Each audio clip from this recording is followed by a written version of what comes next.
the last couple of weeks it's been Game 7 mentality because you guys have had to win every time. Does it become easier to kind of play in those tight games when you've done it over and over again? That's a good question, because it is. There's a lot of pressure on our guys. The way things work these days, and the way they publicize, the way they advertise or whatever, what's at stake all the time. They didn't used to do that, so guys were a little more oblivious, but now, we've been playing for a good while with a lot of pressure. And I don't know the answer to that, whether it does get easier, maybe. What never gets easier is winning conference games against good teams. That never gets easier. So sometimes it's hard to say, well, did you play tight, or were they just playing great defense, or it's really hard to judge those things. What you really can judge is just the performance, and then you try to, as best you can try to get an understanding of what your guys feel. But I just want to say I'm so happy for our guys. Senior day is so important to just.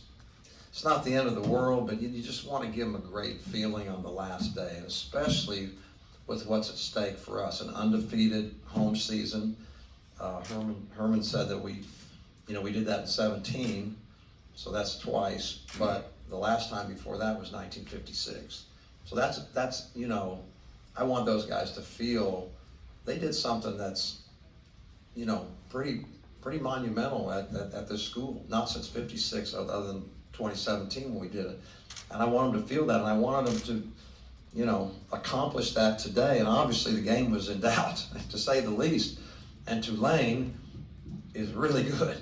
They are really good, and they're going to be really, really good next year. But let's not worry about that right now. But I'm just so impressed with their team, with Ron, with everything about them. I knew it would be a really, really tough game, but I'm so happy for our guys that they, under pressure for the last how many weeks, just did everything. How many times have we come back, even at home? How many times have we fought in the second half and had to make play after play?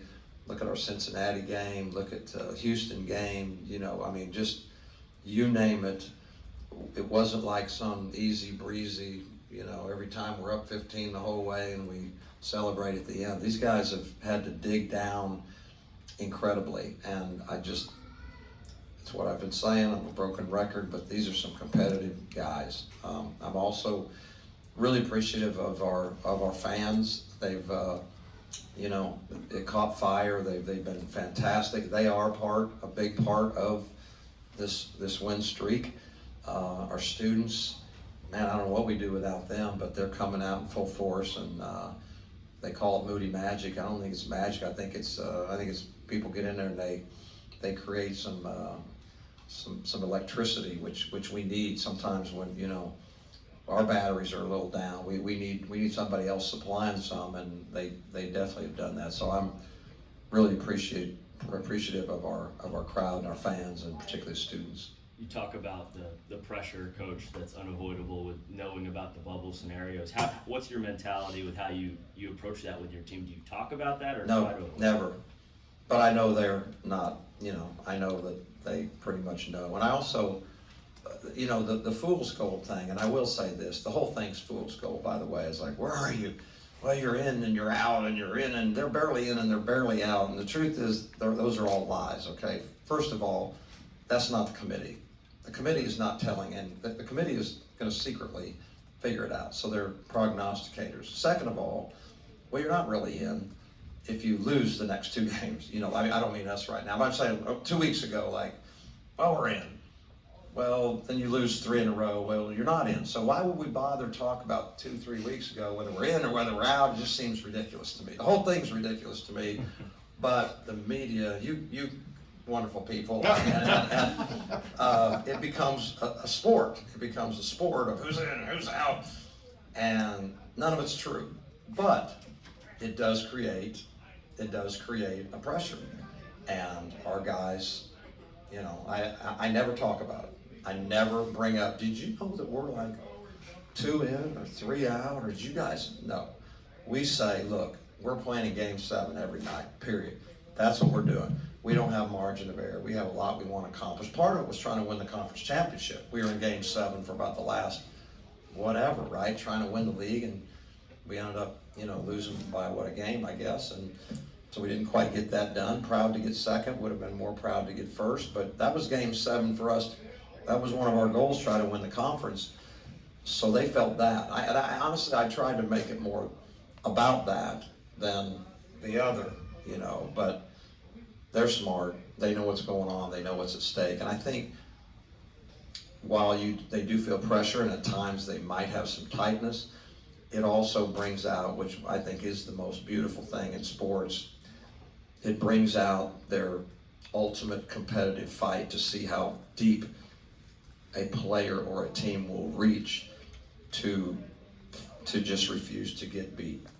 And that's how I feel about this team. That's what I think we do more than anything else this year. Yes, we've made great plays, and sometimes we're really pretty to watch and all that, but in the end, what they've been able to accomplish to me is mostly about their character, mostly. You talk about both today and throughout the season, your term is digging deep, or adjustments that you've made, and today Jaden Coleman had 17 points in the first half and 2 after the intermission. What changed? How did you? I decided to be the defensive coach at halftime. I was not on the defense. No, I didn't notice that he made some shots in the first half. A couple, yeah. Was that not unbelievable? He hit probably 4 of the toughest shots that anyone hit in this building the whole year. You guys agree with that? I mean, I kept telling our guy, you did nothing wrong. You're guarding the heck out of him. Those were amazing. I got to take my hat off to him. Those are some unbelievable shots. I did tell him 5 different times, timeouts, halftime. You keep playing like he's going to start missing, because nobody, I say nobody. Curry, maybe, Thompson, maybe some other few, but they're not in our league. They're in that other league. But I will say, our guys, I said, he'll miss as long as you do that, or a little bit more. Maybe there's a little bit more, and our guys, just play a little bit harder. Our staff was really good. We made some subtle adjustments, nothing big, but they were great, very helpful. It helped us in the second half a little bit. Of course, I'm not going to say what it is because we have to play them again, but they're a hard team to guard. They're a hard team to guard. They've got really good players, and what Ron runs is it puts you in a tough spot, and the floor is well spaced, and they've got, as you can see, a number of guys can throw the ball in, and good stuff. I've got a lot of respect for Ron and his team. I know you have spoken all year about the goal of making the NCAA tournament, and now that you're at the end of the regular season here, what can you say about what it would mean to bring this particular group? Well, a coach, every guy that's in the sport, every manager, every player, everybody, that's what it is every year. You want to do it badly. That's kind of the deal. You want to have a great year. You want to win whatever championships or whatever, but sometimes you have a team that you're really actually pulling for them more than you care for you, which is not to say I don't care. I care a whole bunch, but I mean, I would, whatever. Just they deserve it. That's what they deserve it. And I see coaches all across the country, stating their case and being frustrated and all that. And I don't want to be a guy like that, but I don't see how you keep this team out. I mean, my gosh, we got second place in a league like this. This is a really, really, really good basketball league. And I hope that our league, and I hope we get the respect we deserve. Obviously, if you win the tournament, you don't have to worry about those things, but winning a tournament is, 75% incredibly difficult hard work, and a certain percent, maybe I guess it's 25, I don't know that it's really 25, but I said 75, and that adds up to 100, but there is a luck factor. I mean, there just is, foul trouble, bad shooting night. A guy, Coleman, shoots balls from 46 feet. There's nothing you can do about it. I mean, there's a luck factor in elimination games. We all know that. you know, we're going to go there and fight as hard as we can, because we know that guarantees that it's in our hands and nobody else's. But we understand the challenge. But I'm going to say it again, that team should have a chance. 16-0 at home, obviously, but 1-3 on the road the last 4 games. I guess, is there any, obviously the crowd plays a factor, but is there any type of, you know, home, the way you guys play at home, that you can actually try and bring to Fort Worth? Well, one good news is there are no more home games. I mean, road games. Yeah. And home games. Neutral site is different. When you go to a Houston, you go to a Cincinnati, you go to Wichita, you go to those kinds of environments. It's come to Moody. You know, it's tough. Look at Houston today. What they found at Memphis. You know, you got thousands of people there. The team is cranked up on high. It's a Super Bowl game for them, and you know, it's really tough stuff. But yeah, I mean, I wish you could always play as well as we do at home. But part of the reason teams play so well at home is what I said before, that the crowd is a battery, you know, is an energizer. And when there's a run, the thing really ratchets up, and all of a sudden, you know, you play off of that. We have been a very good road team this year, not in the last few. Of course, one of them's Houston, who's lost once in 39 games or something at home. Wichita was another, which, how many harder places to play than that? But we've been a good road team, thankfully, because if you're not a good road team, if you can't win without the energy of your home crowd, then you're probably, you know, you're not a great team. You're a team that is good at home. So I have confidence in this group, you know, whether we're here, whether we're there.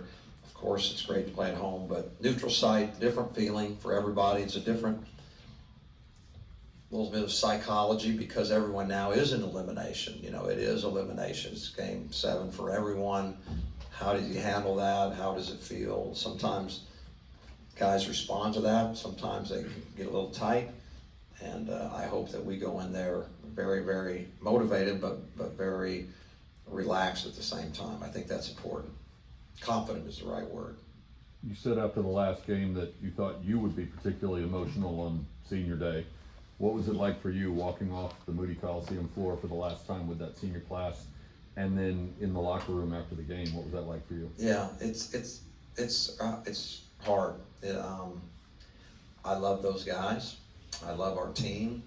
I was worried because I know, not just because senior. Let's just say it wasn't senior night. Tulane is really good, and Tulane I knew was good enough to possibly come in here and win. And then you add to it the whole emotions of senior night.